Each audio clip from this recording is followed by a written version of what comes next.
Apenas se deslizaba uno que otro curioso. Los comercios permanecían cerrados. La incertidumbre, el terror, se escondían detrás de los balcones de las casas.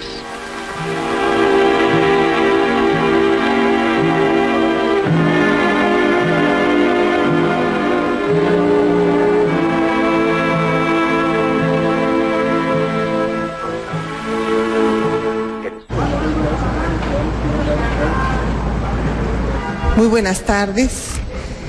Hace 100 años, un día como hoy, la Ciudad de México sufría bombardeos en la Ciudadela, en Palacio Nacional, no había alimentos, se interrumpió la electricidad.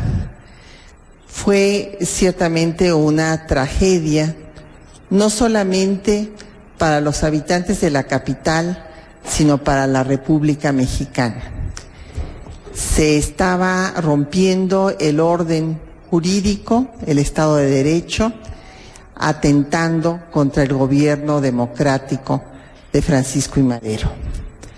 Y hoy tenemos el gran gusto de recibir a la doctora Gloria Villegas, quien es una de las historiadoras que más ha trabajado esta etapa de nuestra historia para darnos cuenta de lo que sucedió en la que se ha conocido en nuestra historia como la Decena Trágica.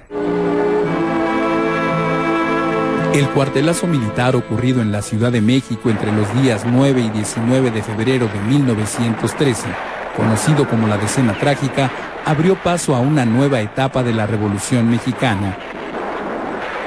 Las consecuencias de estos hechos fueron las renuncias del presidente Francisco I. Madero, del vicepresidente José María Pino Suárez y el asesinato de ambos, con lo que se estancó el cambio político democrático iniciado en 1910. La situación que hoy recordamos tiene que ver mucho con la construcción del orden legal. Yo he sostenido que los mexicanos siempre hemos querido vivir dentro de la ley. Hay una vocación hacia el orden legislativo desde los tiempos de Morelos y hemos tropezado con obstáculos de toda índole que han ido posponiendo o aletargando esa posibilidad, pero creo que siempre se mantiene esta idea de los sentimientos de la nación fincados en una noción y en una vocación social. Creo también que el conmemorar, y aquí suscribiríamos plenamente lo que decía nuestro inolvidable maestro Edmundo Gorman, conmemorar es recordar en común. Y es precisamente ese recordar en común lo que nos permite evocar hechos de verdad trágicos, dolorosos para la vida del país, pero sí es cierto que la historia finalmente es una forma de enseñanza social, pues vale la pena que hagamos un breve análisis de lo que significó que nuestro país viviera esos días pues que conmocionaron, que estrujaron a la sociedad mexicana y que, como decía la doctora Galeana, pasaron a ser un símbolo, un hito de ese momento de violencia. Aunque también nuestro muy querido maestro Luis González y González, cuando escribía en su libro Pueblo en Vilo, en la crítica que muchas veces hacía hacia la visión centralizada de la historia, decía: en San José de Gracia ni nos enteramos de la Decena Trágica. Pero finalmente es un punto de inflexión muy fuerte, muy importante en la historia del país.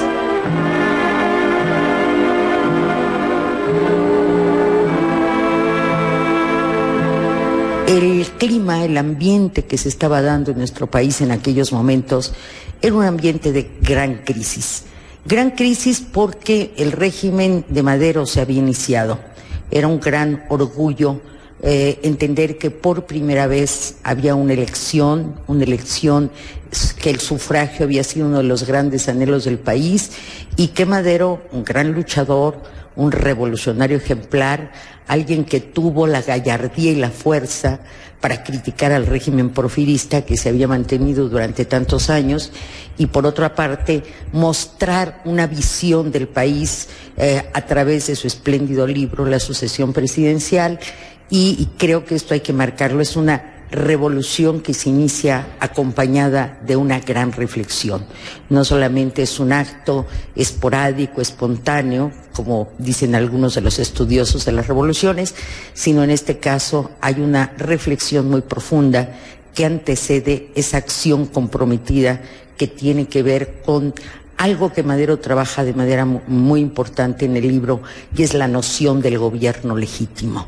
Él mismo dice que las revoluciones son acciones desesperadas a las que los pueblos recurren cuando se ha violentado, además de la legalidad, la legitimidad. Madero entonces es un hombre que llega con la mejor de las voluntades. Alguna vez en septiembre de 1912, en una reunión con los diputados, un banquete, preocupado por lo que estaba ocurriendo en el país, dijo: si un gobierno como el mío, que ha dado todas las garantías y ha dado espacio a todos los derechos, querrá decir que México no está preparado para la democracia y se necesita otra dictadura. Estas palabras, que son una especie de anticipo de lo que va a ocurrir en estos días trágicos, resultan muy interesantes porque Madero era un hombre muy respetuoso del poder legislativo. Creo que es uno de los presidentes que con mayor conciencia respetó la presencia, la investidura del poder legislativo, que ese es otro gran tema que a la doctora Galeana y a mí siempre nos ha interesado muchísimo. El gobierno de Madero estaba en crisis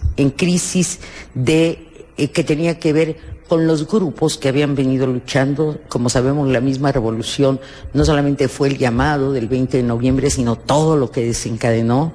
Y cuando uno va leyendo las palabras y los discursos de Madero a lo largo de todo este tiempo, y por otra parte ve las discusiones, releemos las discusiones de la Cámara de Diputados, en donde Madero es criticado brutalmente por las acciones que lleva a cabo, porque mucha gente considera que está emulando otra vez la política de conciliación y de acuerdo del régimen de Díaz, favoreciendo a algunos grupos, favoreciendo al capital extranjero. Y hay un documento muy interesante de principios de 1913, que es el famoso Memorial de los Renovadores, entre quienes se encontraba Luis Cabrera, una de las figuras más connotadas de ese tiempo, y en ese memorial le decían a Madero que si él no dejaba de conciliar, si no llevaba a cabo una política verdaderamente revolucionaria, el gobierno estaba en riesgo de caer.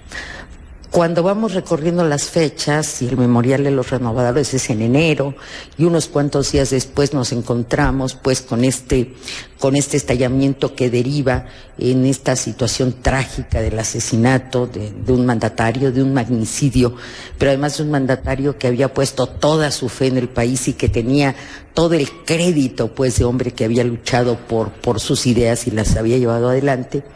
Y sí, nos percatamos de que es un clima de gran tensión, pero como ocurre siempre en la historia, y creo que esa es una lección muy ilustrativa para los mexicanos, están esas luces y sombras de esos tiempos.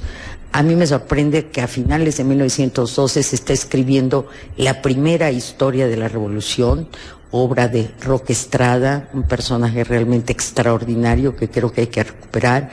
Era el orador de las giras de Madero. Extrañamos ahora oradores de ese calibre, la verdad, un abogado zacatecano espléndido, y él era de los que veían críticamente la posición de Madero. Pensaba que le faltaba energía para poder lograr este triunfo revolucionario.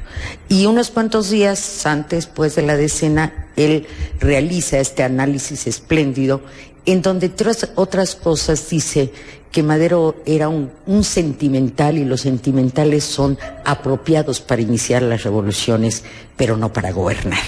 Para gobernar se necesitan los individuos cerebrales.